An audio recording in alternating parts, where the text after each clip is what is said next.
We have at the moment about 100 people from diverse backgrounds joining us on Zoom. And due to an overwhelming interest in the conference, we are also going live on Facebook as well. We were delighted that over 800 people were interested in joining the conference. So if your friends or family members are not, or colleagues are not able to join Zoom because we still have people in the waiting room that we unfortunately cannot accept because of the limit, please let them know that they can go to Facebook now and then watch and listen and also interact through the chat. The ongoing pandemic has demonstrated, a complex nature of social issues that require different sectors, organizations, individuals to join hands and come up with effective responses. And this webinar on cultivating civic mindset and civic action will explore the status of civic education in Bhutan and how the education system can contribute to shaping a society and a democracy that serves the interests and needs of Bhutan and the Bhutanese people. Today we have 4 speakers from diverse backgrounds leading the speaker sessions, followed by which we'll have a Q&A session. This online conference will be moderated by Dr. Tandin Dorji. I'd like to briefly introduce Dr. Tandin Dorji. Dr. Tandin Dorji is the president of Norbuling Victor College in Paro. He has served as an educationist and a researcher for 20 years, teaching history in schools and colleges and designing curriculum with the Ministry of Education as well. He has a PhD in social anthropology and is currently also serving as the chairperson of History and Civics Committee at the previously known Royal Education Council and now the Department of Curriculum and Professional Development. So before I hand it over to Dr. Tandin, I would like to request everyone to keep your mic on mute. I see that everyone is doing it and we're very grateful. We'd like to request you to continue to do that for the rest of the conference. If you have any questions, you can ask the questions during the Q&A session, which, like I said, will be towards the end of the webinar after all the speakers have spoken. If you have a question, you can raise your hand or a raising hand emoji or through your video, or share your question in the chat section for those of us who are a little shy. For the ones watching us on Facebook, you may share your questions in the chat of the live broadcast. And I and my colleague, again, we will relay your questions to the speakers. Please note that this webinar will be recorded. If you wish to not be recorded, please let us know and later on or send us a message and we'll remove or blur your footage from the recording later on. Now, one more thing before I hand over, we would like to take a photo. This is the best we could do online. So we'd like to take a screenshot. My colleague again will help me with that. If everyone could turn on their videos for the time being, we'd be really grateful. And please keep your mic muted. Thank you.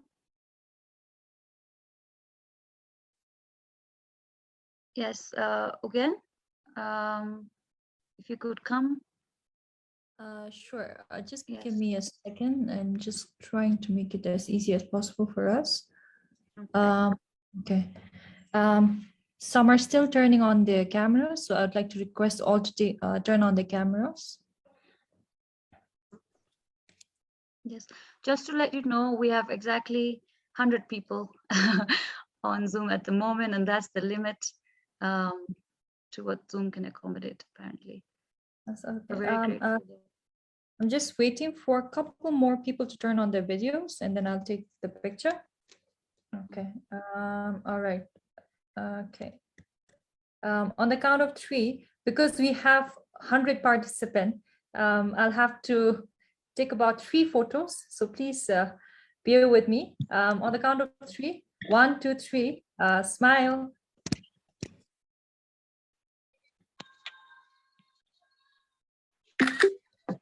I'd like to request one more time. 1, 2, 3. Smile. Okay, the first group is done. I'm moving on to the second group. Okay. If you don't know which group you're in, please continue smiling, like I myself.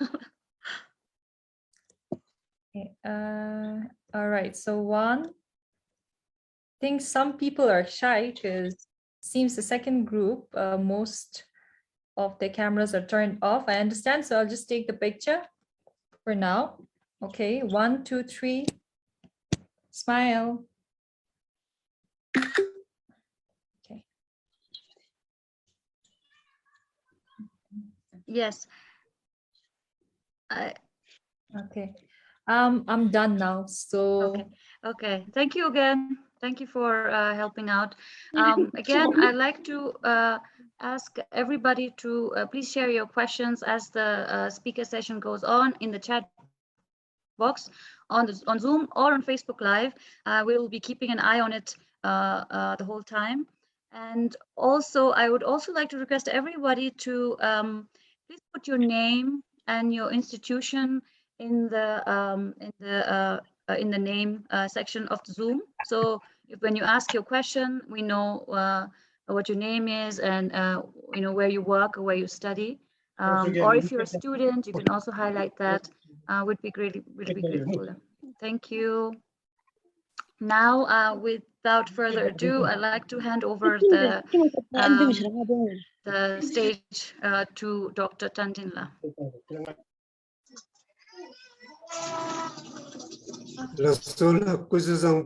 And welcome to this online conference on cultivating civic mindset and civic action initiated by Bhutan Center for Media and Democracy. I am Tandin, moderator for this conference. Well, civic mindset and civic action, such as volunteering, engaging actively in decision-making, participating in community and group activities in both political and non-political environments, are important fabrics which deepen democracy. For Bhutanese like me and like many in the audience, democracy is seen as a gift from the Golden Throne. However, all of us should be reminded that His Majesty the Fifth Druk Gyalpo mentions that democracy is not a gift from the Golden Throne, but rather responsible engagement of people. It is important to note that civic education is an emerging trend in the Bhutanese education system. Many Bhutanese study civics, which centered around election, different arms of the government, parliament, but not actually about a civic mindset and action, which are indispensable ingredients of strengthening democracy. Civic mindset and actions prevailed in traditional Buddhist community. For instance, neighbors take turns to help each other during harvest and cultivation seasons. They come together for festivals and funerals and contribute resources or labor for community cause. However, unfortunately, with rapid urbanization, the community cohesion, ownership, and striving towards the common good which characterize the traditional Buddhist society is now eroding. This unhealthy transformation is a threat to deepening democracy and will definitely impinge on empowering citizens to be critical agency to influence and shape society. Further, pledges of freebie politics and populist campaigns by political parties can aggravate the erosion of this social fabric that held the communities together. This will also deplete the society of its civic consciousness, divide the traditionally close-knit communities, and erode the will to strive for shared goals. Thus, this conference, Cultivating Civic Mindset and Civic Action, is one of the efforts of Bhutan Center for Media and Democracy to propel civic mindset and civic action to shape democratic governance and democracy. This conference will also delve deeper into discussions on cultivating civic mindset and action to secure a democracy that serves the common good. Most importantly, this conference on cultivating civic mindset and civic action will explore the status of civic education in Bhutan, its impact on democracy and politics on Bhutanese society, and deliberate on how the education system can respond to safeguarding a democracy that serves the needs of the Bhutanese.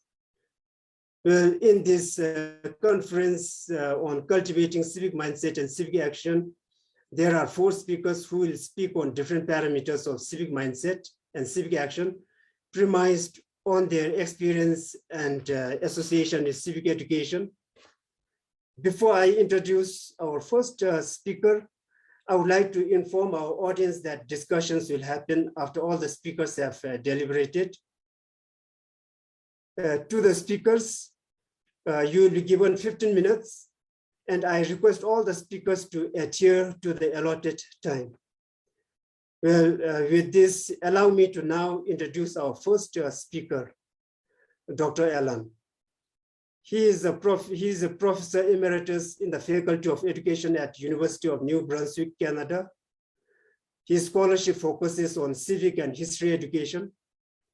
Professor Allen's current work examines how collective memory and commemorative spaces, objects, and ceremonies shape historical consciousness and inform civic engagement. His most recent co-authored book is The Arts and the Teaching of History, Historical Fictions. He is currently working with Carlo Peck on a book titled Rescuing Reason, the Democratic Imperative of History Education. Professor Allen also works as the regional editor for North America, Citizenship Teaching and Learning. In this conference, he will talk on dichotomies of civic reason, founded on his international experience as an educator, researcher, and writer. Now over to you, Professor Allen.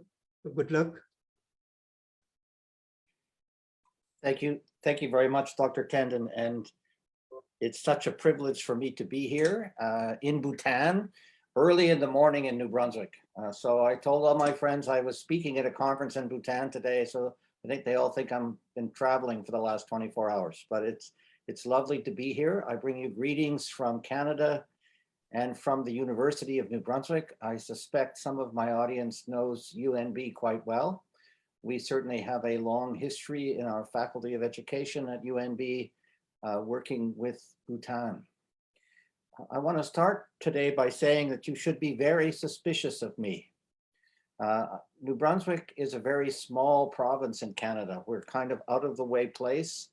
And we often have experts from outside New Brunswick come to tell us how to do education here. And I'm always suspicious of that. People who do not know our context and come and tell us how to do things. And I think you should be suspicious of the outside expert who comes and tries to tell you how to do things. So I'm not going to do that today.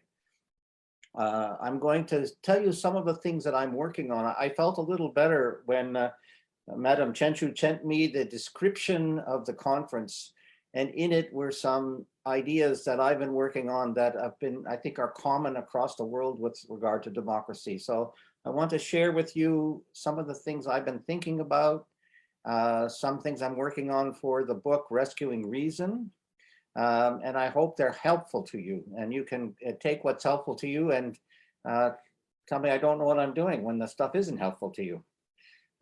This all comes to me from a place of personal crisis. This is my 45th year of teaching. And it's a long time, and I have been a civic educator for all of those 45 years.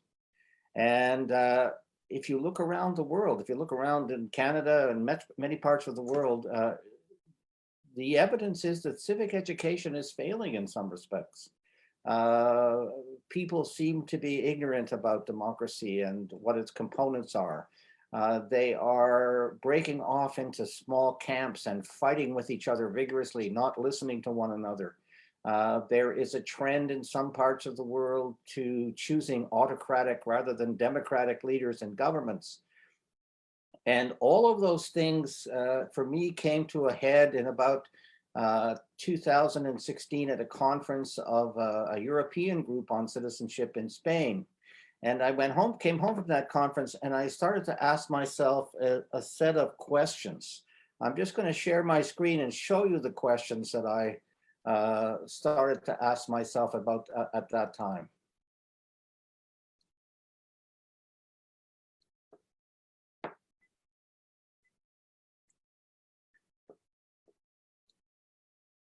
So these are the questions that came to me. Is it even possible to do what we set out to do, to educate citizens who embrace complexity, transcend personal and narrow group interests, and engage vigorously but positively with their fellow citizens in working for the common good? Have we been fooling ourselves all these years? When push comes to shove and things get tough, don't humans retreat to familiar territories of family, partisan attachments, ethnic or national group, and fortify themselves against others? Isn't what we're seeing in democratic societies the natural response to threats to economic security, changes in power dynamics, and the resulting loss of status and social peace? Is the kind of citizenship education advocated by democratic states just a pipe dream, or only possible in good times? And here's the question that really got me. Has my career really been worth anything? Have I made a difference? I think maybe that's part of getting older. We all begin to wonder that. And so I have these questions about democracy and citizenship education. So I decided not to give up, to think more deeply about it. And I began reading a lot of work in cognitive psychology. And what I discovered there is many of the things that we see in the world that appear to be issues and problems for creating a civic mindset, the theme of this conference, are natural ways that humans reason. We have often in the literature presented reason as a systematic thing that people do. They identify a problem, they collect evidence on the problem, and they work through it like that. But human reasoning is a lot different from that, actually. And in many ways, what we're trying to do in civic education is get people to reason unnaturally, right? Not to fall back on their natural tendencies and reason. So working on our book, we've developed a set of 5 dichotomies. These are the dichotomies of civic reason. And I'm going to show them to you now. The first dichotomy is that it's natural to crave certainty and simplicity. We all like the world to be certain and simple, and in many ways, when it is, it just makes life easier. We don't have to think through things. We can just go automatically. We've evolved to do some things without thinking too deeply about them. But the problem is that good civic reasoners embrace complexity and recognize that almost nothing important in the natural or human relationships is certain or simple. We have to help young people get hold of this, to understand that the world is complicated and the problems that they have to wrestle with as civic people are complicated, and different people feel differently about them.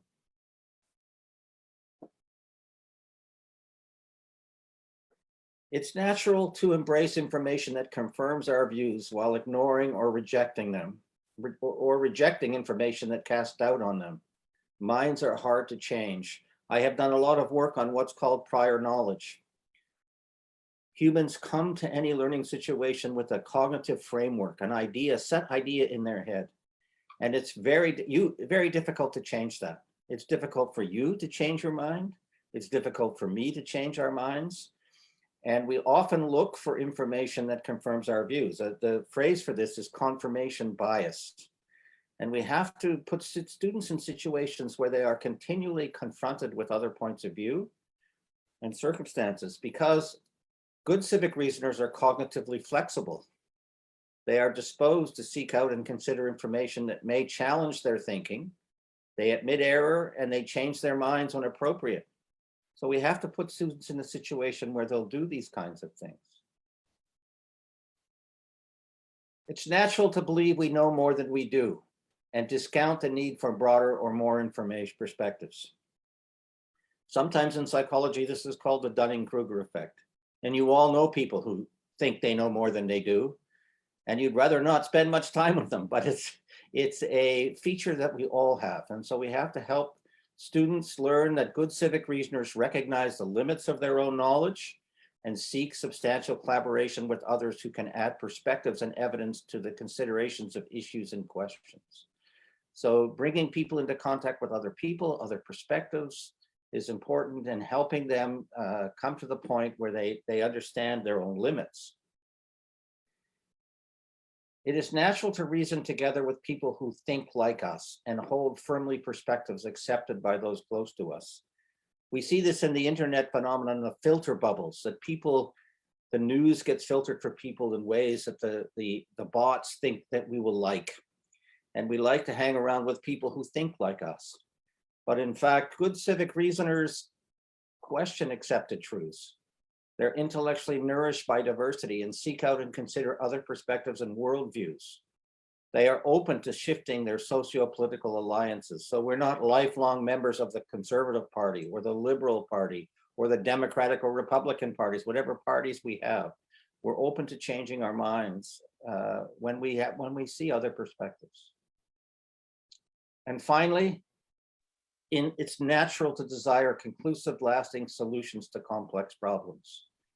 We want our governments and our civic organizations to fix things, to give us the perfect healthcare system or the perfect education system or the perfect system of roads.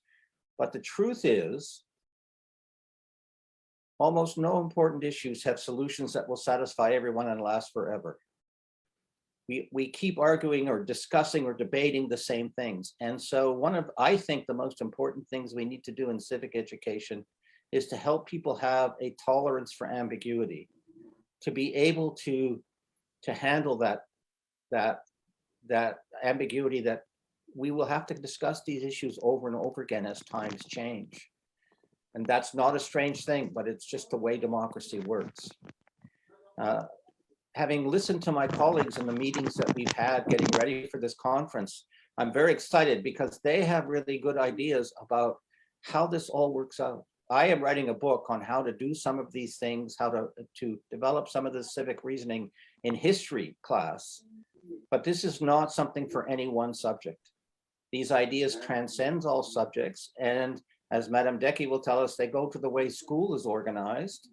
And as Madame Chensho will tell us, they go into relationships between schools and communities, because parents, community members, community organizations have a role in teaching this kind of citizenship education. And I know I'm excited by what I've seen about the work in Bhutan, and I think you're on the right track in taking this holistic approach.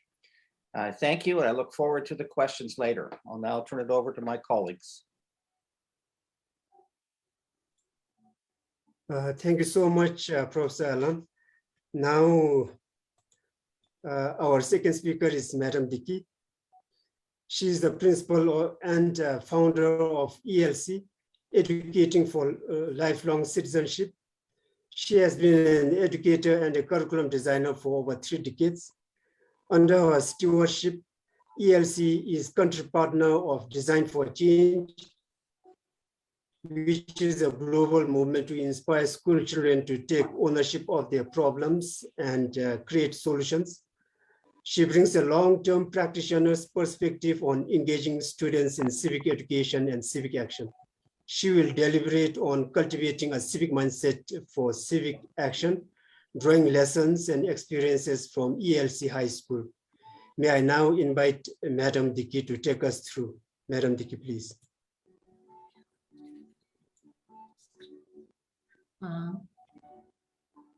Thank you very much, Dr. Tandon, for that warm introduction. So good evening, ladies and gentlemen. Once again, my name is Dicky Chodin, and I'm currently serving as the principal of ELC High School here in Thimphu. Let me begin my screen share. Just let me get my PPT on.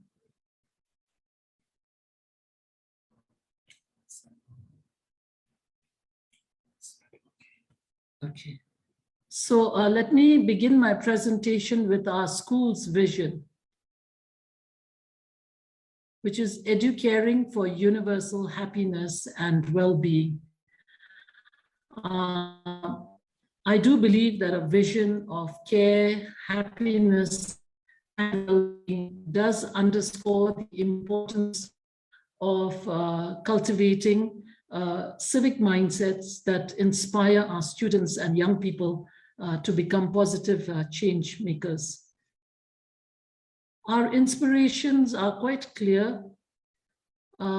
Basically, as everyone knows, GNH, or gross national happiness, is not only our school's mandate in Bhutan since 2010, but it's also development with values, as His Majesty the King has so aptly described. Transition to democracy. As a young emerging democracy, we wanted to know how we in schools could play our part to educate our children to become good citizens. And contrary to examination-oriented education systems, how can we go beyond a focus on academic success to nurturing cooperation and collaboration over competition to achieve bigger goals that impact everyone's success? So let me start by sharing some of the avenues and pathways that I mentioned earlier that help us realize our goal and vision of a more human-centered, civic-minded society. There are quite a few that we have developed over the last decade and a half, but for the purpose of this conference, I'd like to highlight 3 of them with a focus on Design for Change, which is the first one up there. So Design for Change is a global school initiative that is in over 65 countries.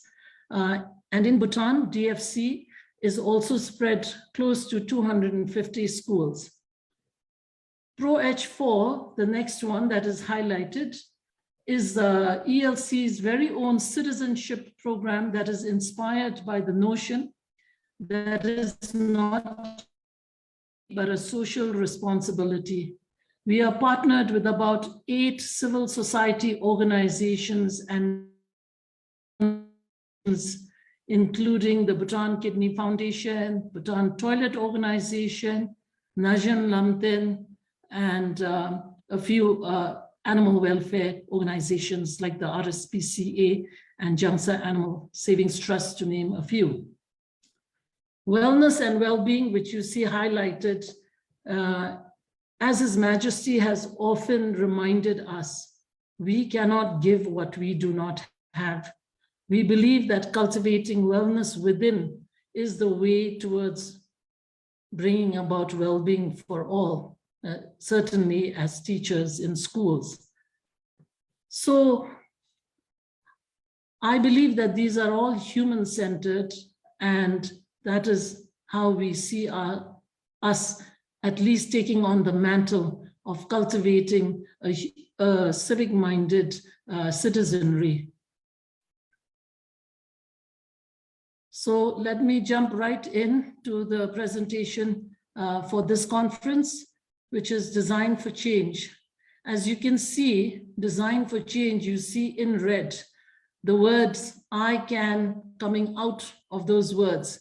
And that is really the message of DFC, that children matter, that children can be empowered to be the change they wish to see in their world, and that they can drive the change. And now is the time to do it, that they don't have to wait to be adults to do it. So Design for Change, as Dr. Tandin introduced, is really a global school initiative. And it has 4 easy steps. And as you can see, they are feel, imagine, do, and share. Feel is really where the empathy comes to the fore. Empathy is an emotional intelligence that allows a child to recognize somebody else's pain and suffering. So in schools where we only focus on academic success does not leave much room to contribute to nation building or to be a force of change. And then you go to the imagine stage, which is really your 21st century life skills of critical thinking, creative thinking, problem solving, decision making. All of those are so well exercised, even without the children knowing that they're using these skills. And do is really about taking agency, and that no idea is as good as, you know, having the implementation fidelity to enforce them. And share, because nothing is of value unless it is shared for bigger impact. So instead of talking, let me just show you a small video, a very short video from a remote school in Bhutan that has tried to exercise their civic, sorry, just getting that done. So it's just over 1 minute long. So I hope you will look at it carefully and we will start talking about it. And I will try to make connections.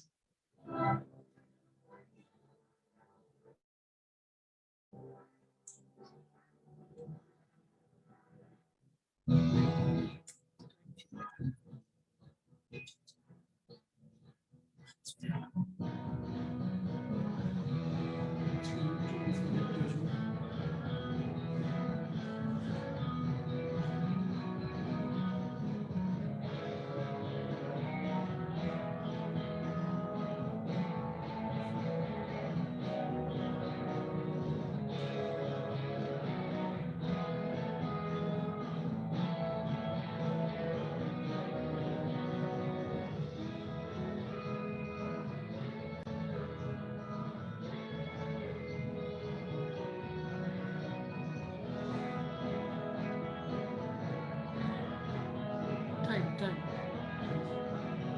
How many minutes?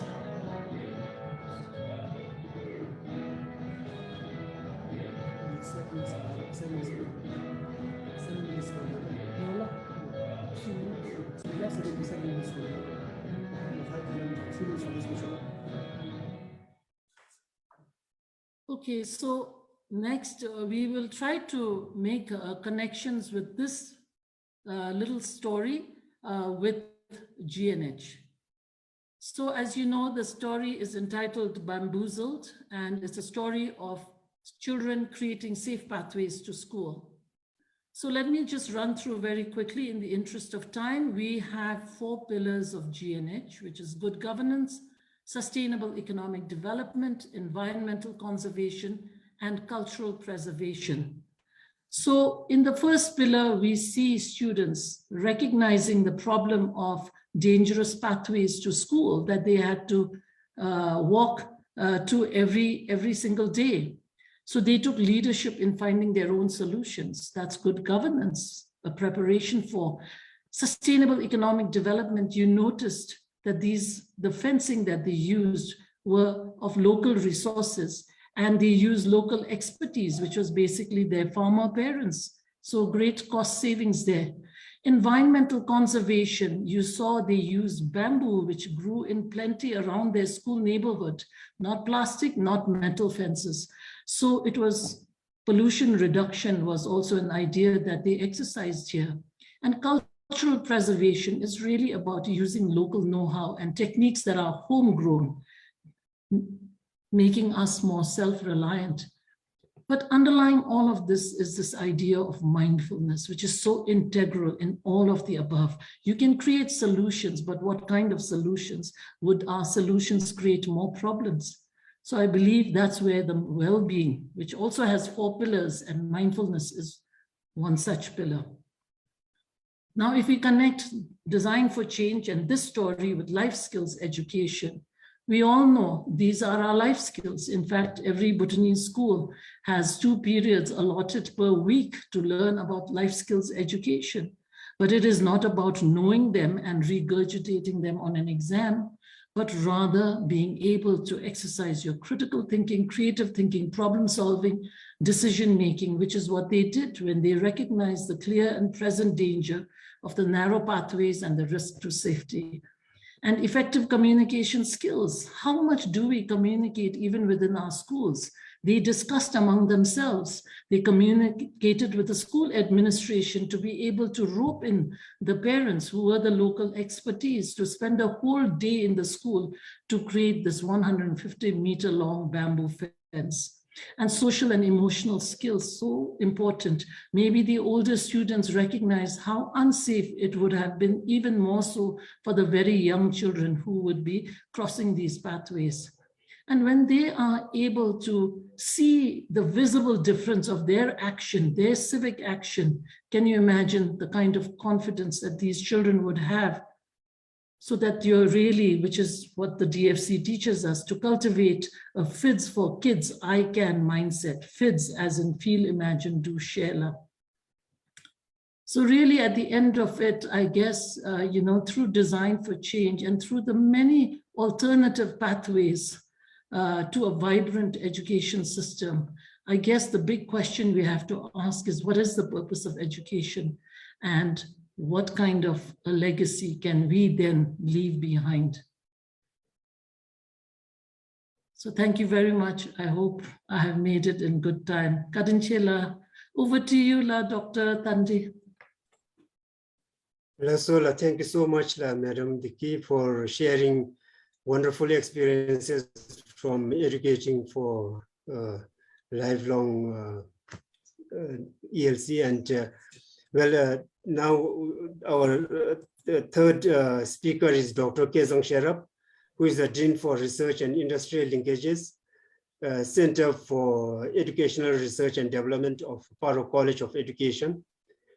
Professor Kezang is also serving as the General Secretary of Bhutan University Sports Federation. In this conference, he will speak on cultivating civic mindset and civic action, which will shed light on civic mindset and civic action in the Buddhist communities based on the research that he had carried out. Over to you, Dr. Kezang. Thank you, Dr. Tandin, for this introduction, and Kuzuzangpu to all those participants on Zoom, as well as on those who are watching on the Facebook. So my presentation is,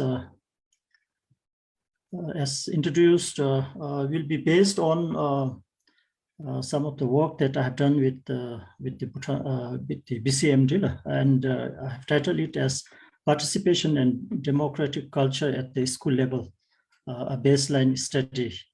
And of course, this study was quite a big study, which involved people at the local government level, Zonggok officials, other stakeholders, even including some civil servants.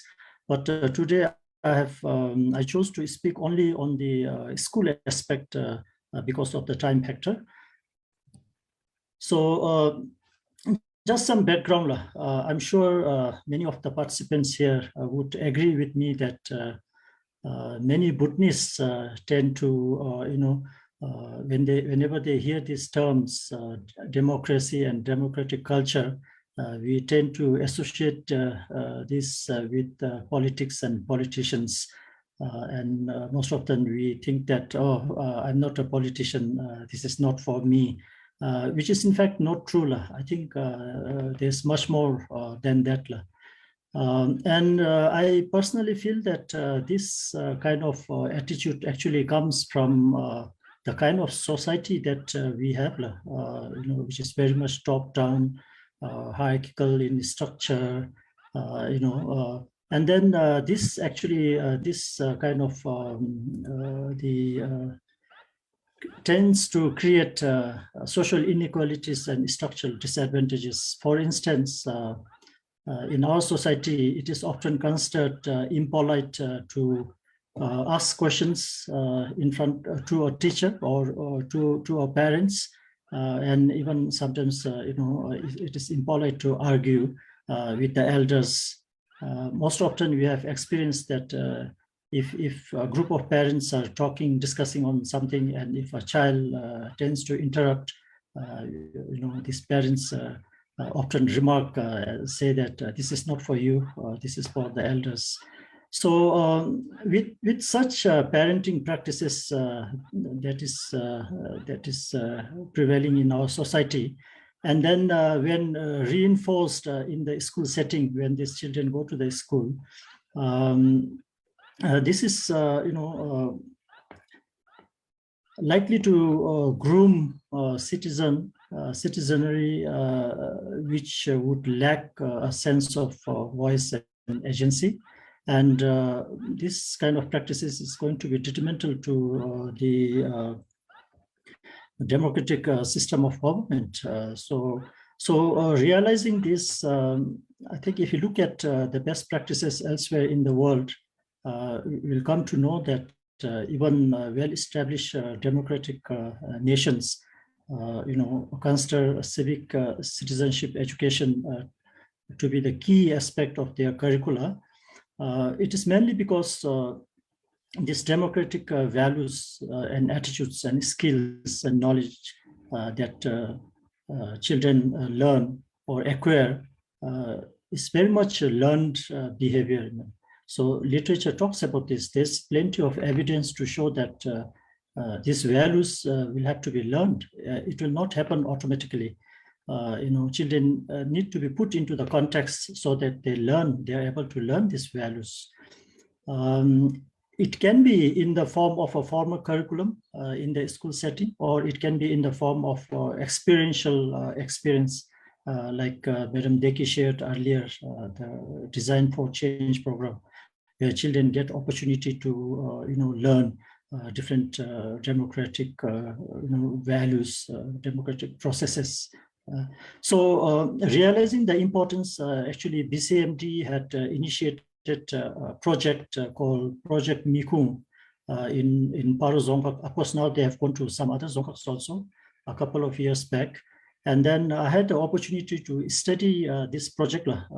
So I'm going to share some basic, some key findings from this project.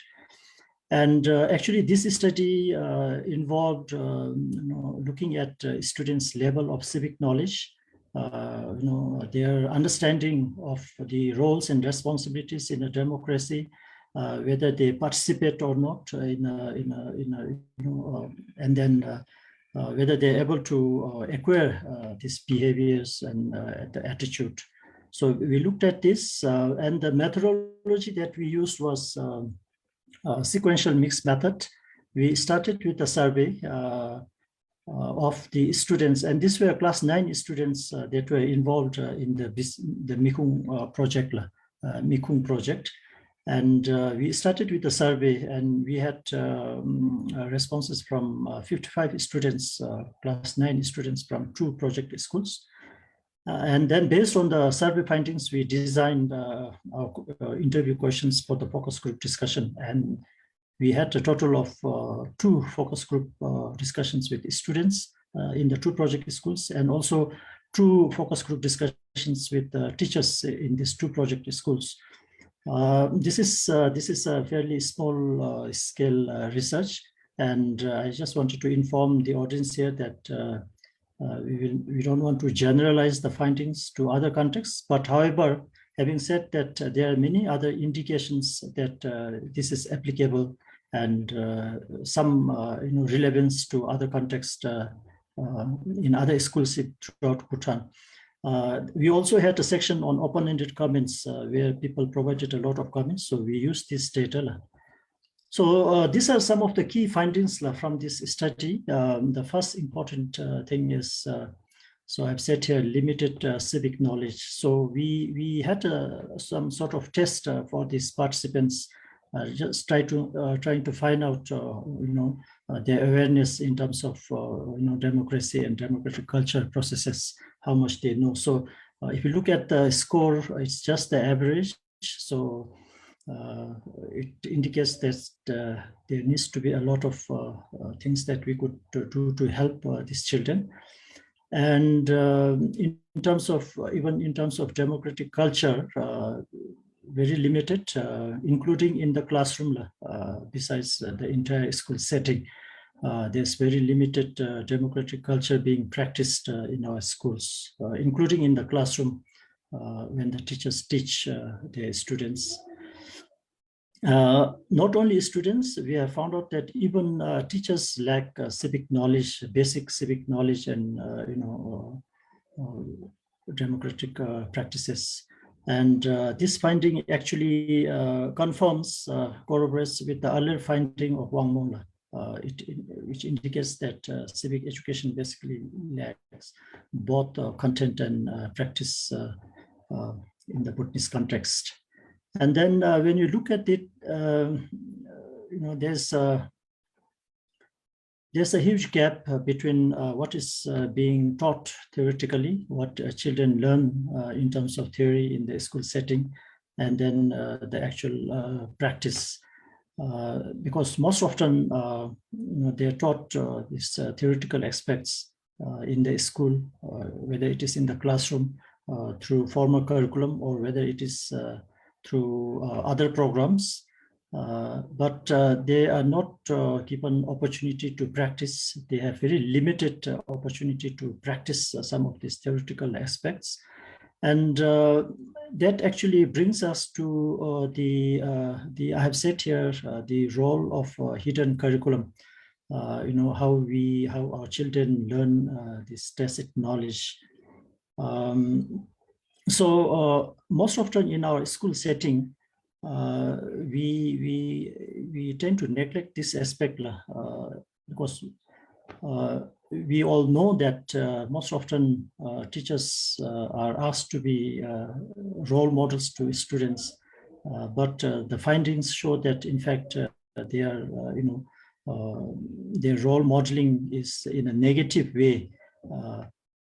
Research, there's plenty of research which shows that most often children learn from adults, from their teachers in a hidden way, more than what we teach them in the classroom.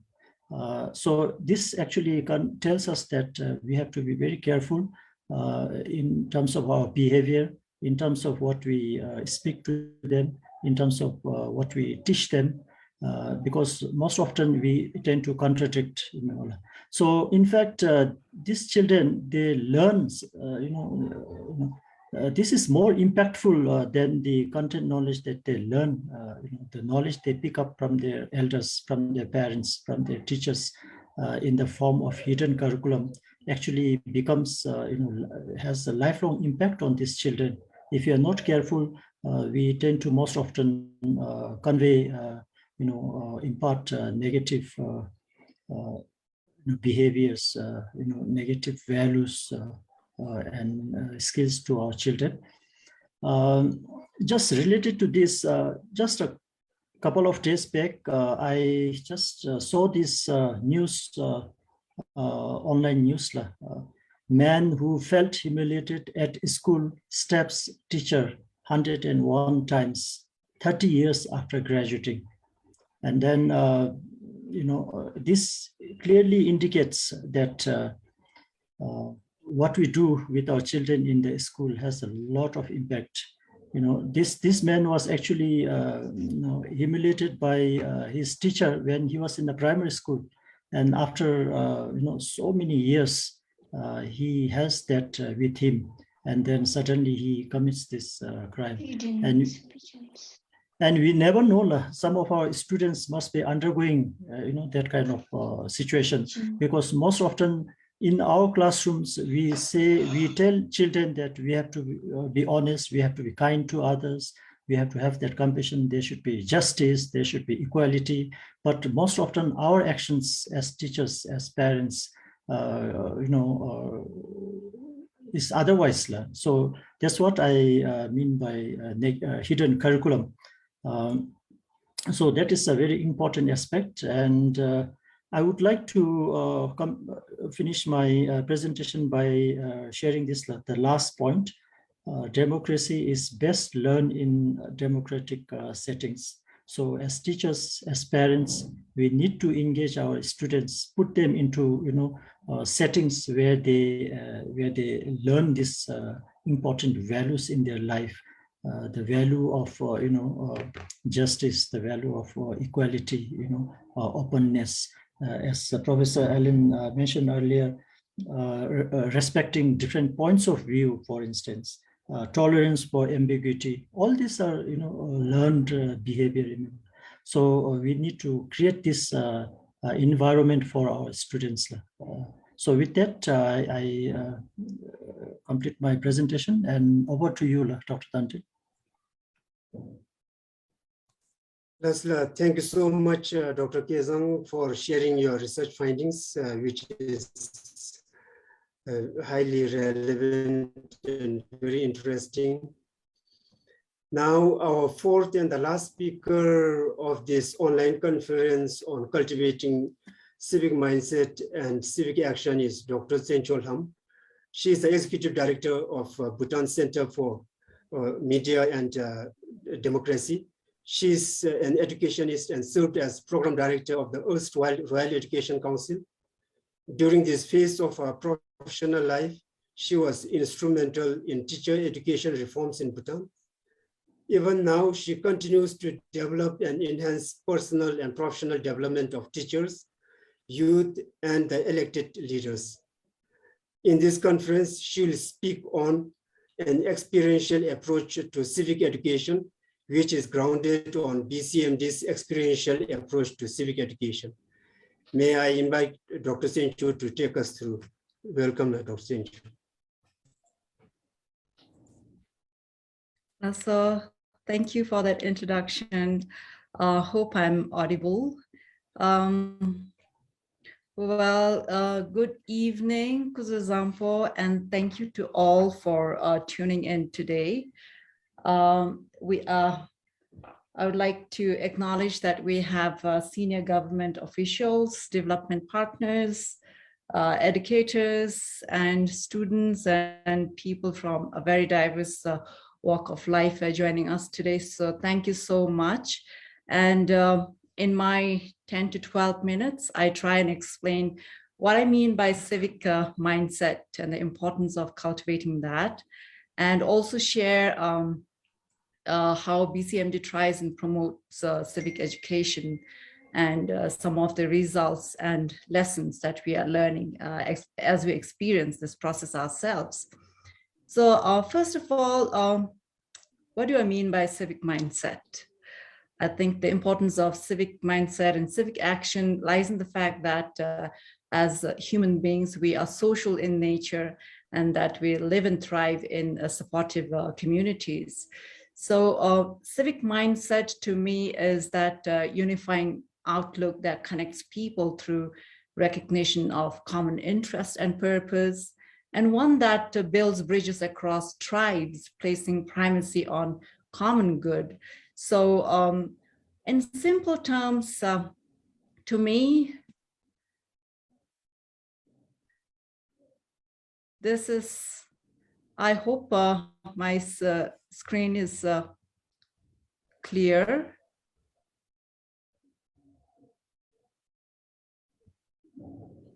Can you see my screen? Yes. Yes. Yes, yes. As a poster, yes. To me, this illustrates what civic mindset means, and this is a slogan that we have used during one of our campaigns.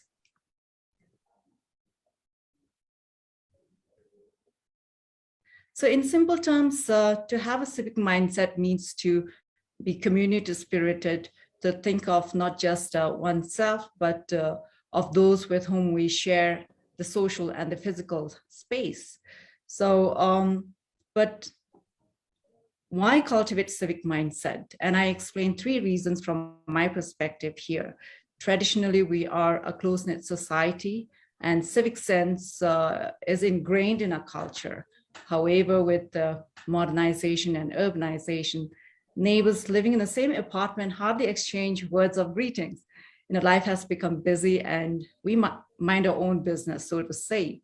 So this is further aggravated by people on the move looking for jobs or on job transfers. The time and the motivation to nurture a sense of attachment with the place that you reside in is limited. And the second reason is the welfare mindset.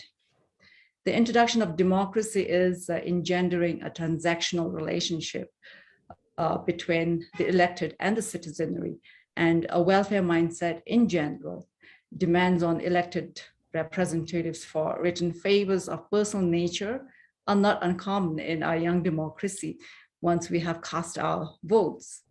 And as political pledges play an important role in garnering support, promises of small and quick favors tend to create a culture of reliance on the state to provide for everything, while our country sinks deeper into external debts.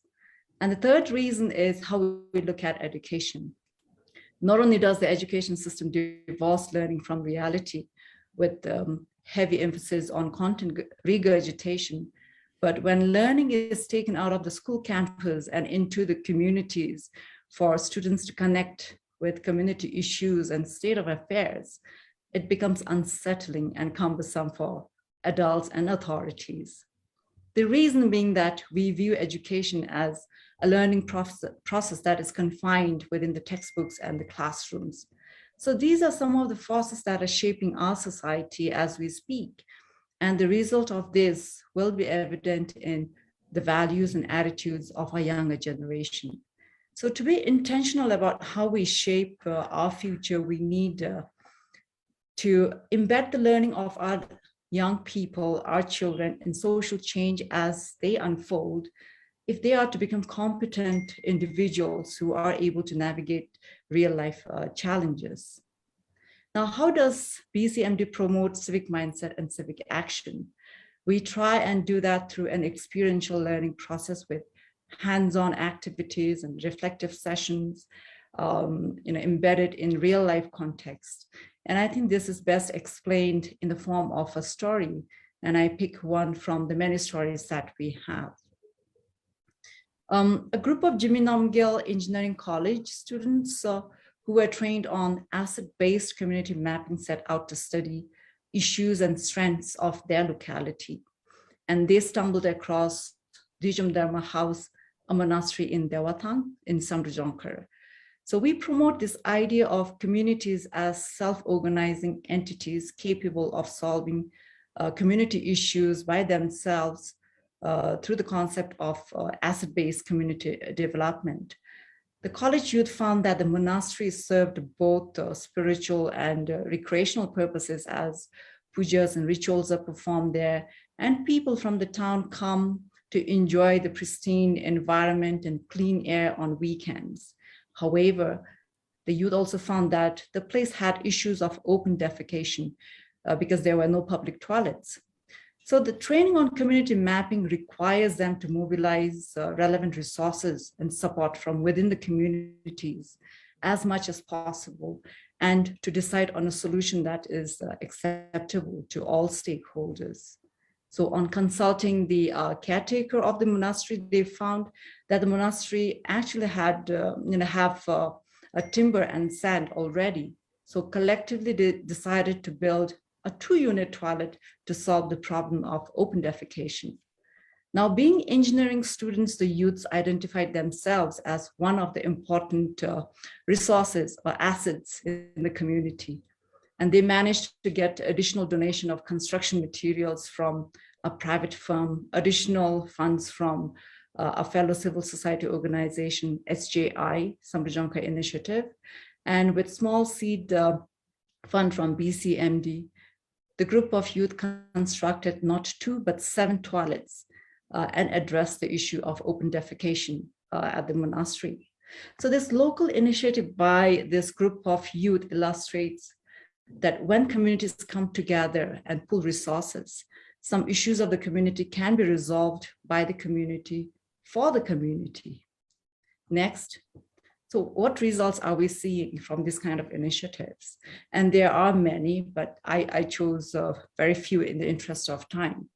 So we observed that experiential learning approach makes youth connect with their communities, become more aware of social, economic, and environmental issues, and develops a sense of ownership of their community once they have become part of a solution building process. They also realize and acknowledge that community development is a shared responsibility of the state and the citizens. The youth come to understand that societal issues are complex, as Professor Allen explained in Civic Reasoning, and the process helps them develop more critical and analytical thinking skills. So if you're interested to find out more about the results of this initiative, please go to BCMD website. We'll be uploading the research report soon. So the next question is, was the process easy for BCMD? What lessons are we learning from there? We observed that in a young democracy, empowering the youth is not enough. Equally important is to create awareness in authorities and adults about the role of citizens and the youth in community development. Empowering one group and not the other leads to suspicion and resistance that threatens to rob the young people of this meaningful learning experiences.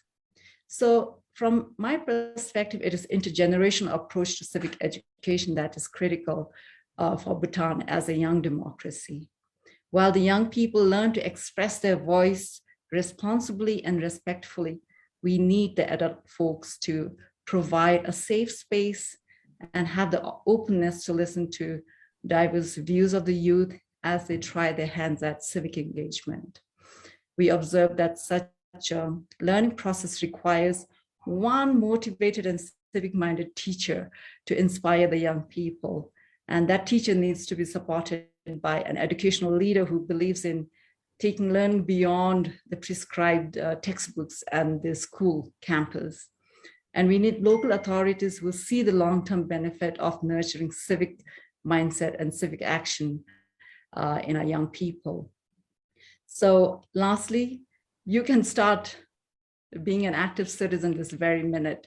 Go to Youth Conversation platform on BCMD Facebook. Take 5 minutes of your precious time and participate in the poll on what can Bhutan do to tackle climate change. Make your voice count now. Thank you. Over to you, Dr. Tandin. Lasla, thank you so much, Dr. Sencho, for shedding light on BCMD's experiential approach to civic mindset and civic action. It is very enriching and highly relevant to not only to Bhutan, but globally. Thank you so much once again. Now, with this, we come to the end of a very enriching and highly relevant talk by our 4 speakers. While they would have many things to share in the context of time, we are not able to listen to everything that they have to say. Anyways, thank you for shedding light on different perspectives and experiences on civic mindset and civic action. We are now open for discussion. Well, in the context of time, I would like to request all the speakers to respond to the questions directly without much elaboration. There are so many questions. We just have 40 minutes for this. At the moment, it is 5:12 p.m. So we might go until 5:52 p.m. And the first question that we have is to Dr. Professor Allen. It is from Yente Norbu, and it's a question which was on the Facebook, shared on the Facebook. The question is, what is your view on civic mindset of your generation and the generation of today? Which generation is easier to inculcate civic mindset? your generation or the generation of today? Thank you so much, Dr. Dr. Ellen, please. That is an excellent and complicated question. In much of my work here, I often joke with my students at the university and tell them, please don't vote, because we have this perception of three crises in civic education: a crisis among the youth, a crisis of ignorance. So we believe young people don't know the things they need to know to be good citizens, and a crisis of agnosticism, that they don't believe the things they should believe, and a crisis of alienation, that they have withdrawn from working for community to become individualistic and everything else. My research would actually challenges those beliefs. But when people believe them, they give me lots of money to do my research. So I often tell my students, don't vote, because that reinforces people believe about the crisis. I think that the young people that I've talked to here in Canada in my research, almost all want to make a difference in their community. They aren't alienated or agnostic. And they aren't particularly ignorant, I don't think either, compared to my generation. I mean, they are ignorant. As Dr. Tandon said in his survey, he was showing that there was a lack of civic knowledge. I think that's fairly general, but he made the point there's a lack of civic knowledge among adults, so the teachers and the students. So it's not just a matter of the students. The students did want to make a difference in their communities. They didn't believe that traditional structures, particularly political structures, made much of a difference. So they were almost all oriented to getting involved in grassroots organizations or civil society organizations. There's nothing wrong with that, but I think that giving up on formal politics is a dangerous thing, because lots of decisions are made through dangerous politics. In some of our work, we've talked about the triple narrowing of politics, and one is to make it only about to exclude myself from political life and say I'm only going to work in the civil society sector. So the short answer is I don't think it's any more difficult to generate a civic mindset in students today than it was in my generation. But I do think the issues are different, and we have to pay attention to how young people think. That's been a lot of my research, and I'll leave it to some of my other colleagues to answer as well. Thank you, Dr. Alan. I hope, Norbu, you are satisfied with the response given by Dr. Alan. It was highly elaborated. Well, with this now, the second question is to Dr. Kezang Sherab. It is from Pima Wongdi. It was also shared on the Facebook. And the question is, teachers lack civic knowledge. What could be the problem? Is it to do with curriculum content or social norm itself lacks civic sense? So, Dr. Kezang, could you please? Thank you. Thank you, Mr. Pema, for asking this question. And to cut it short, I would say that it is both. It is curriculum partly. And when we say curriculum, it is largely to do with the overall education system in our country.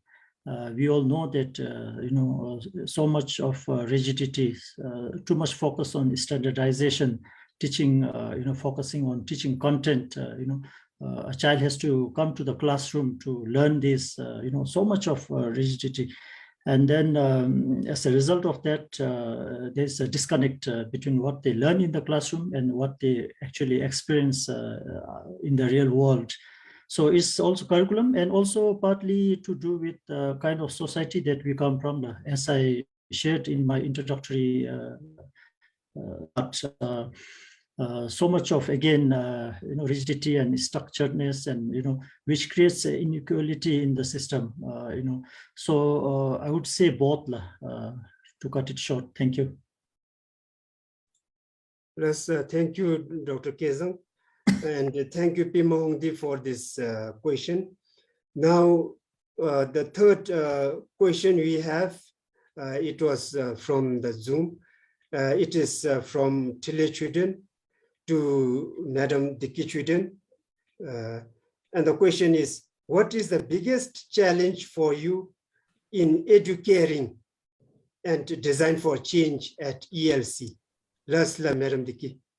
Lasla, thank you so much, Tanay, for that question. I think it's a very relevant question.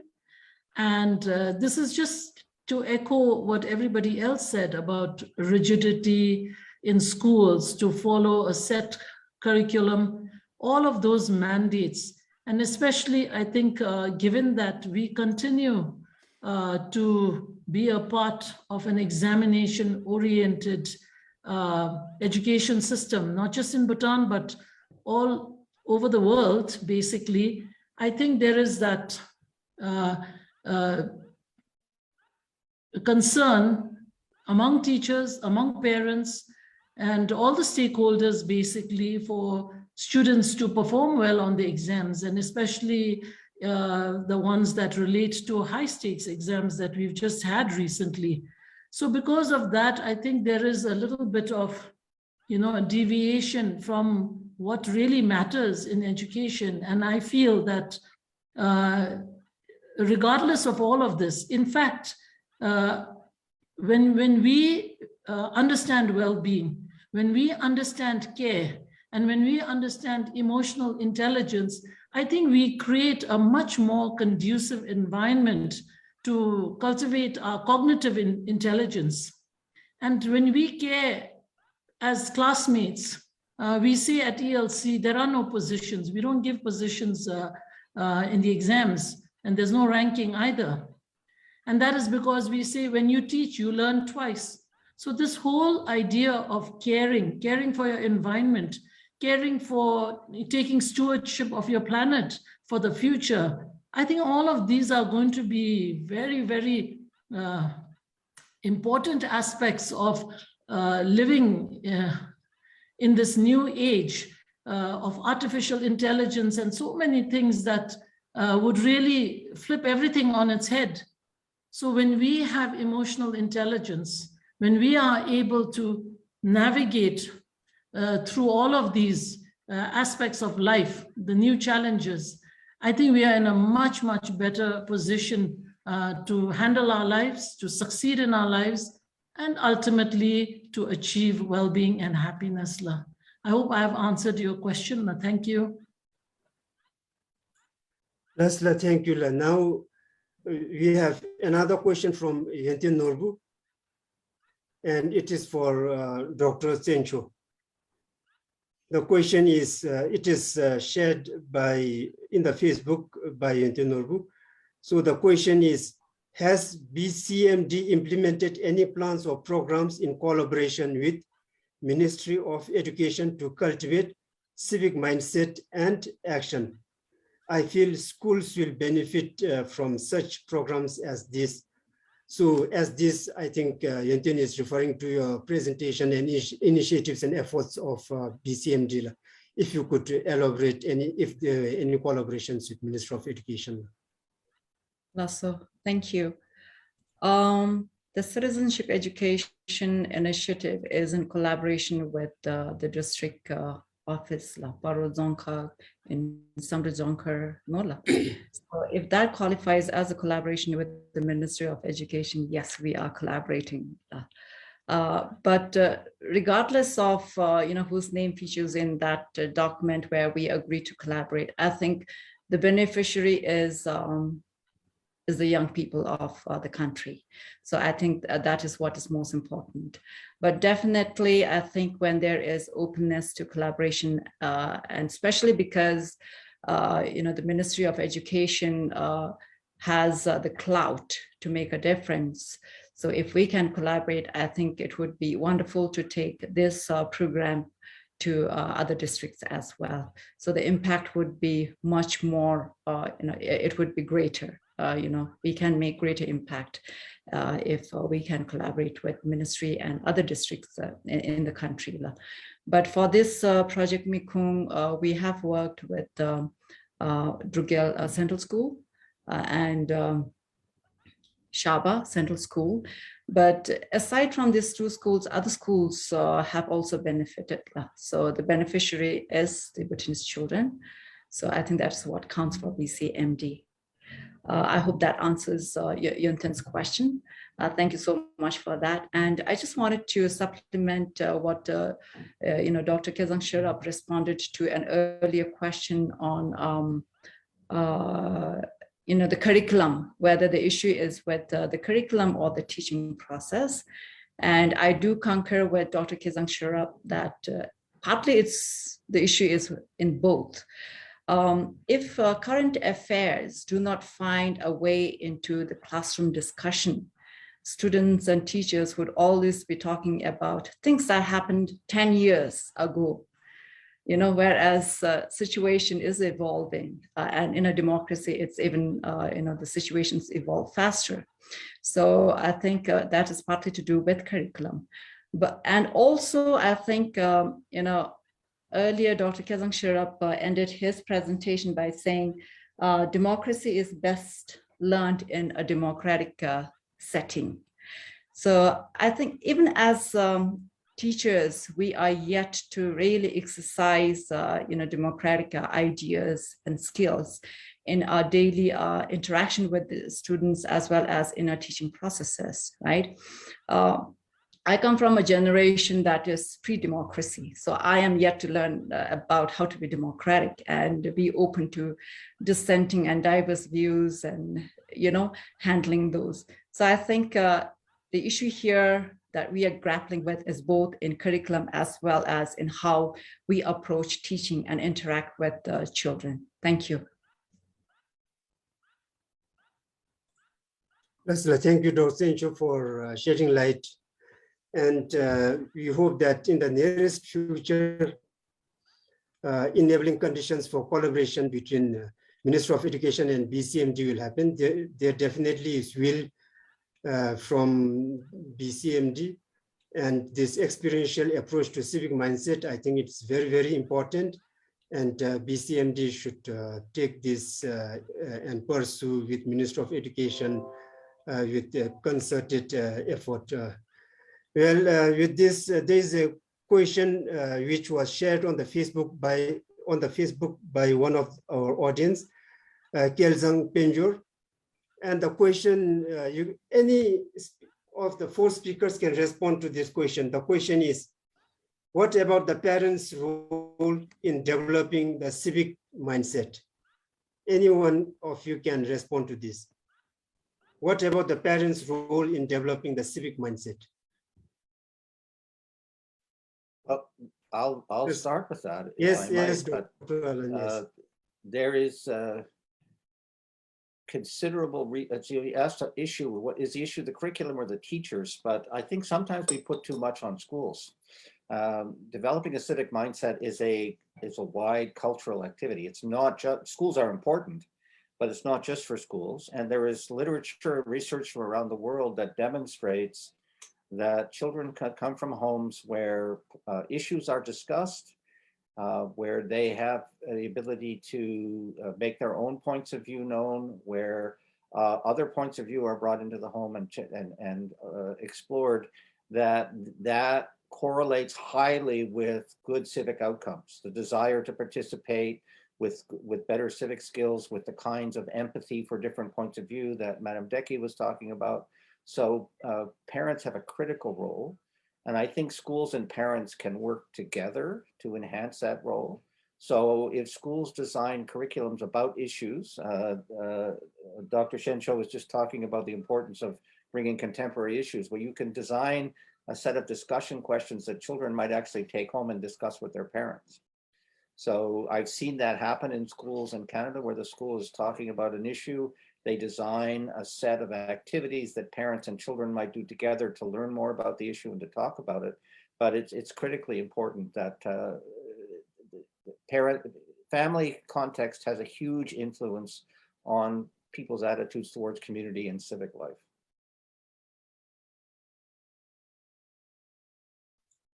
Thank you, Dr. Alan. Maybe just one, in the context of time, if you have anything additional or anything to complement on what Professor Alan shared.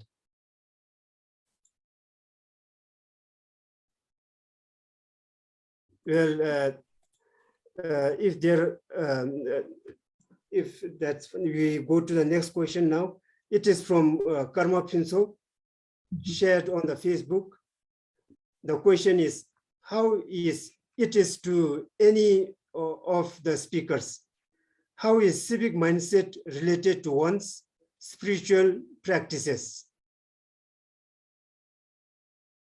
So maybe Dr. Kezang Sharaf, Dr. Sincho, or Madam Diki, one of you could respond. Dr. Alan shared earlier.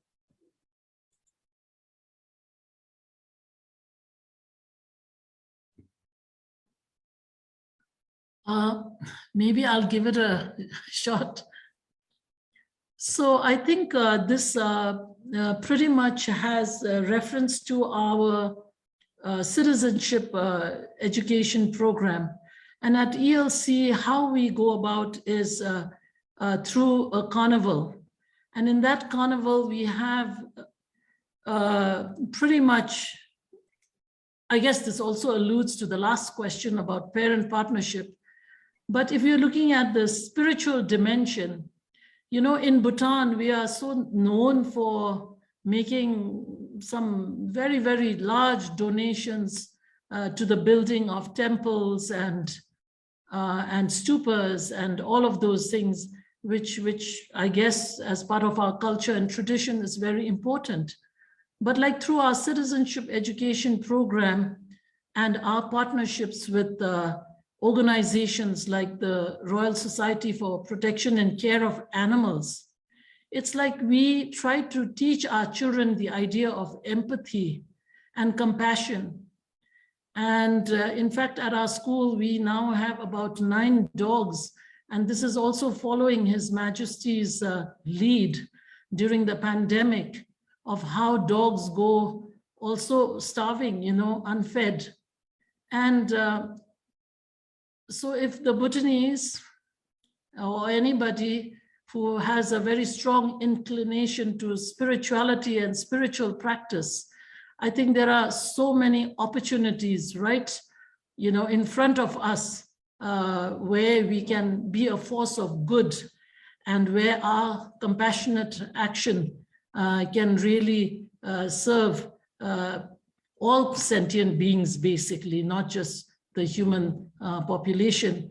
So I think that is how our citizenship education at our school is really to cultivate that sense of empathy and compassion, which starts so young. And when you're able to do that at such a young age, then you grow up and then you get elected as a member of parliament. You don't start learning to be a leader or a good decision maker or a good policy maker when you're an adult. This has to be inborn, and if it is not inborn, then we have to cultivate it, and the sooner we can do it, the better. And I think that is my take on spirituality and cultivating a civic mindset. Thank you, and I hope I've answered the question. I'm just going to jump in and say, yes, please.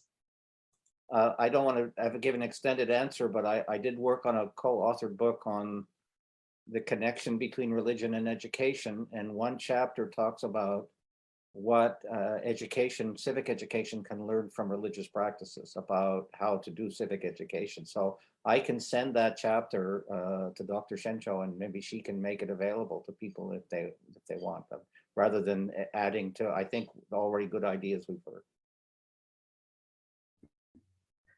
Thank you, Professor Allen. I think that would be a very useful resource for us to look at.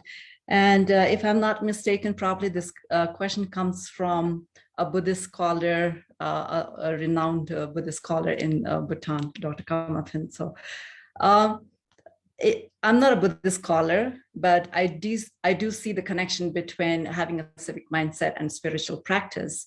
If we look at if our understanding of spiritual practice is just to, offer the chirp and, light the butter lamps and chant your prayers, perhaps people may not see the connection between, spiritual practice and civic action or civic mindset. But for me, I do see that connection here, because to have a civic mindset is not to think just of oneself, but of all the people around you, right? What happens in your community affects you, and what happens to you affects your community. So, so this connects with the Buddhist, concept of interdependence and interconnectedness. So there is that connection. So to me, I think, civic action is basically spiritualism in action. Thank you.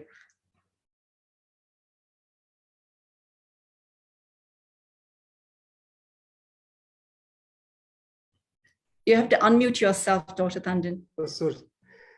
Now, thank you so much, Dr. Chencho, for talking about the interdependence. I think that is highly relevant. And in Buddhism also, we talk about Zhenfen, which you highlighted on. Civic sense is all about Zhenfen, benefiting others. I think Professor Alan also talked about in the dichotomies of civic thinking or civic reasoning. He mentioned about trying to collaborate with the way other people think so that there is harmony and peace in the society. Well, with this, we have a question.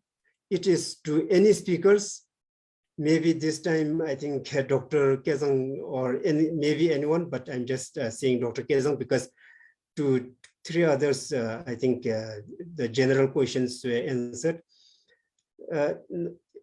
This question is from Pinso Namge, and he says, even as we present and listen to about civic mindset and civic education, we have unknown section of population dumping waste anywhere, sharing unethical videos, fake news, sexual harassment, among many more. We have come a long way living in a democratic society. Where are we going wrong? So maybe anyone?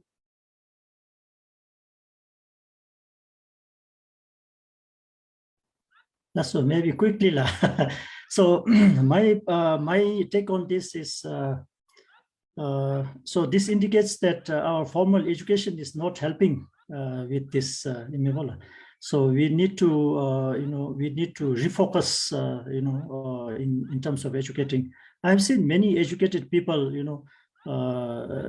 throwing their papers, their Doma, wrappers from their, Prado on the roadside and, things like that. And no matter whether you're educated or not by the current standard, this has not been really helpful in terms of cultivating such civic mindset.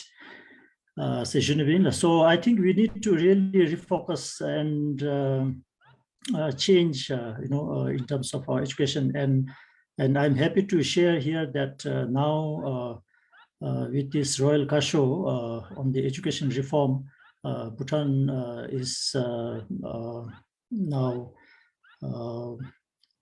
we are rolling out the Bhutan Baccalaureate, which is likely to address these issues in terms of cultivating civic mindset and civic action in our future citizens. Thank you.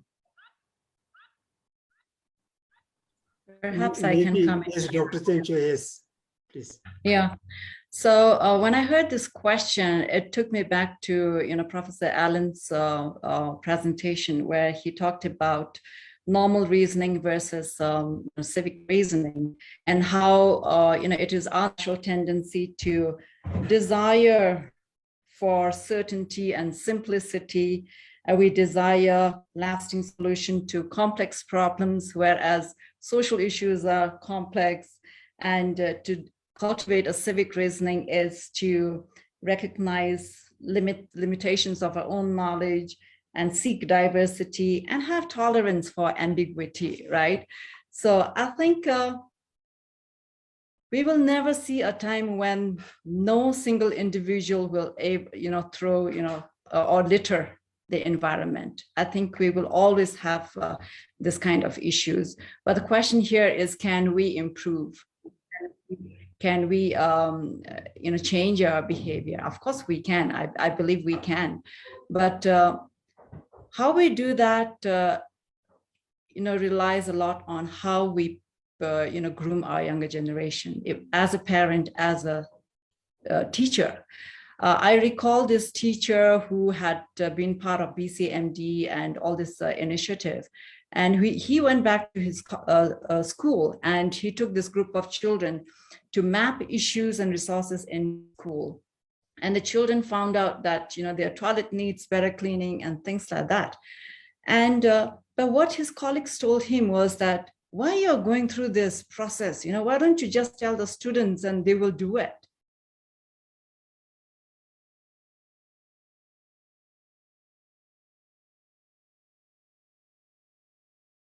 That process of studying an issue, finding out what the causes of that, and coming up with a solution of their own, there is better ownership of the learning. And the learning is not just, at the cognitive level, but it is at the level of the heart. There is ownership, right? So I think it's got to do with how we, perform our role as a parent and nurturing our children, and as well as teachers. Thank you. Yes, thank you so much, Dr. Sencho. Well, I think we can also harness a lot of experiences and knowledge from our indigenous knowledge related to this.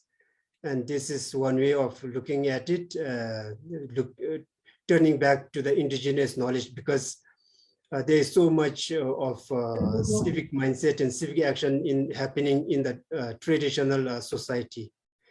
And with this now, this question from Nathan Hamo, and it is to any of the speakers.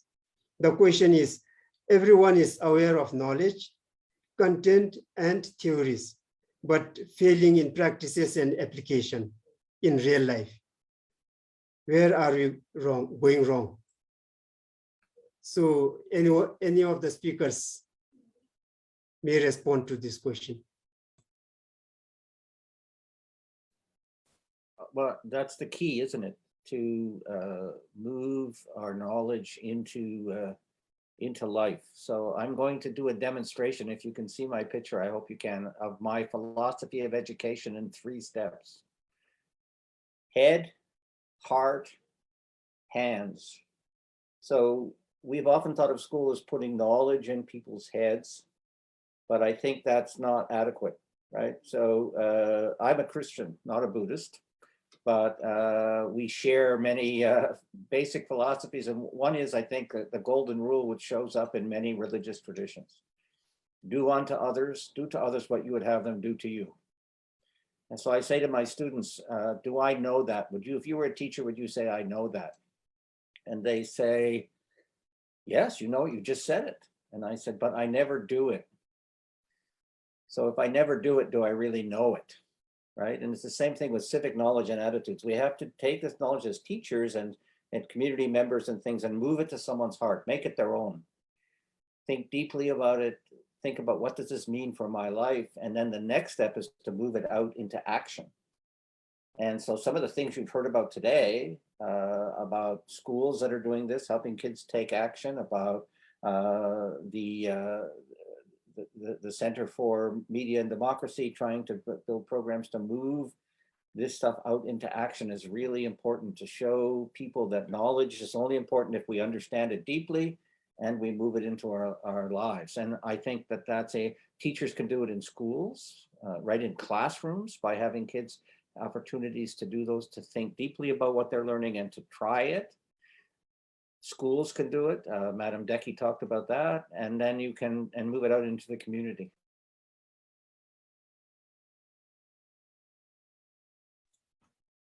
Thank you, Professor. If any one of the speakers would like to add or complement. Yes, Doctor, with your permission, I would just like to follow up on what Professor Allen just mentioned, and that is so key at ELC, the head, heart, and hands. If you look at the Design for Change process, it actually starts with the heart, and then it goes to the head, and then the do is the agency, and then share, which is what I call the GNH factor, is that when you have been able to ideate a solution to a problem that has worked for you, then the only good thing you can do is to share it for bigger impact. And so there is, I think in schools, I actually now have a problem with the word knowledge. Whenever somebody says, I go to school to get knowledge, I think you can go to the internet to get knowledge now. But I think schools are places where you turn that knowledge into wisdom. And I think that is what we are falling short of. There isn't enough of the wisdom and the compassion that will put all that knowledge and the science to use. It has to serve our purpose, not that we become slaves to knowledge, that we have to regurgitate them on exams and then we are smart. But if we can translate them into action that will serve us, then well and truly, I think then we can wisen up as societies and as nations. I think, yeah, that would be my follow-up to what Professor Allen just mentioned.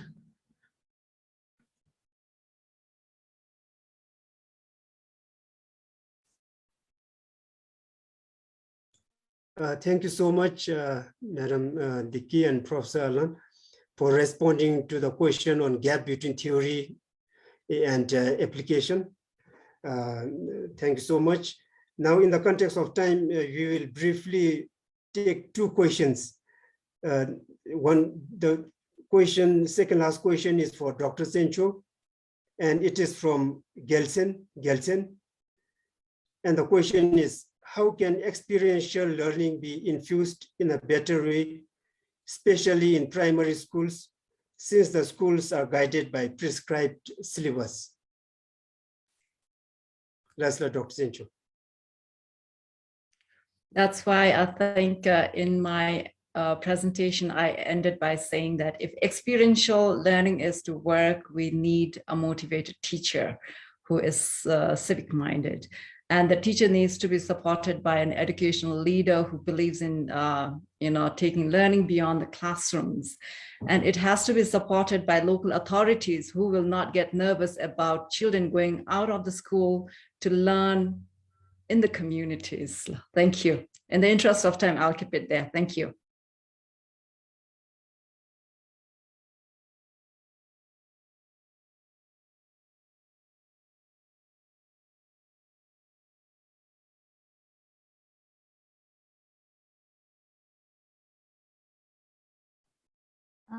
Hi.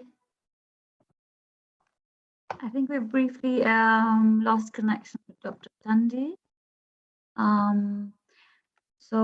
I think this other question that Dr. Tandi wanted to ask was from Jamyang to any of the speakers. What are the psychological findings to inbuilt generations' behavior that boost the morale of positive mindset for all walks of life? So I think if there's anybody who wants to address this question, it's also phrased a little confusing also for me. Or if somebody wants to add to the question that Auchencho was asked, that's also okay. And that'll be the last question. Would you mind repeating the question, Meena? And maybe Yes. Professor, yeah. Yes. What are the psychological findings to inbuilt generations' behavior that boost the morale of positive mindset?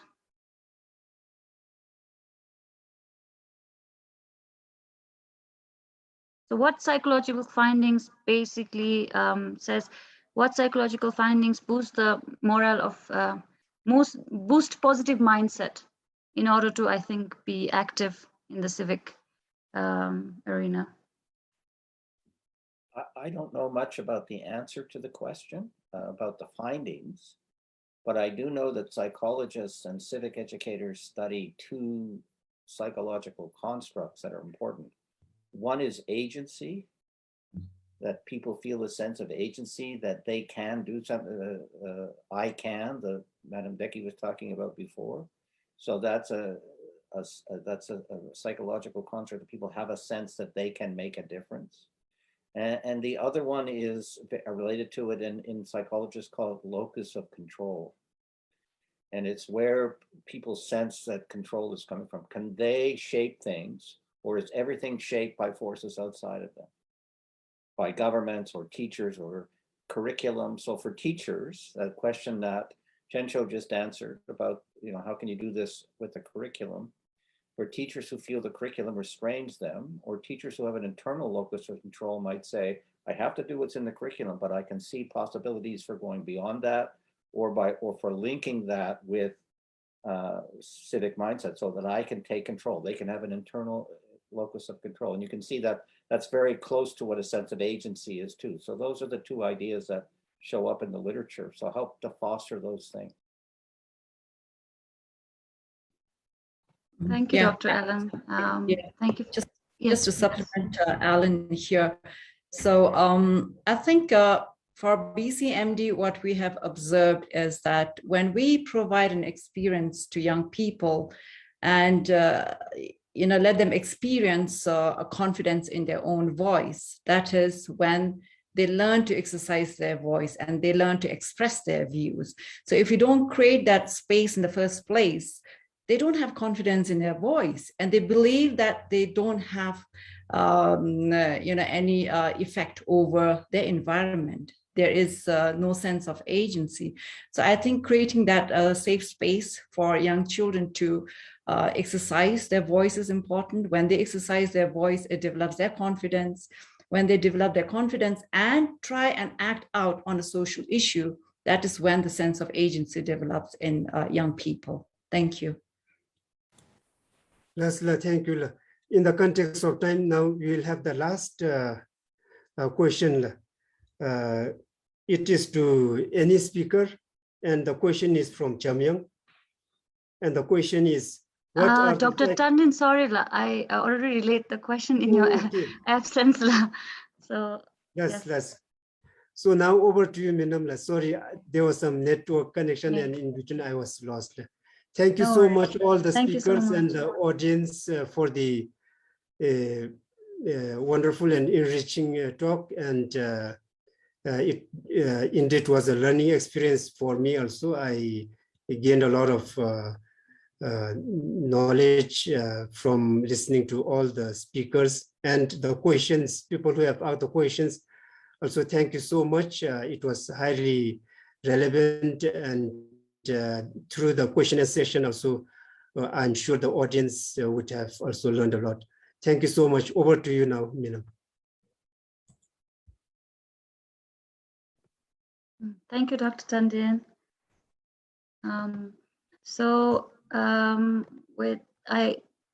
Hi again, everyone. I'm back. I would like conference. We're delighted to see that so many people joined us and interacted with us on Facebook and as well as Zoom. And I hope it was insightful and informative for everyone. It was informative and insightful for BCMD team as well. We also learned a lot. I would also like to thank Dr. Tandon for moderating so well, and to the speakers, Professor Ellen, Madam Dickey, Dr. Chenjo, and Dr. Kezang, in the order they spoke, for sharing your knowledge and experience in cultivating civic action and mindset, the experience and knowledge that you've gathered through decades of practice. To everyone else, please feel free to continue to engage and share your views in the comment section on Facebook. We learn from you as well. And yeah, with this, I would like to announce the end of the webinar. Thank you again for joining, and have a good evening, everyone. Thank you.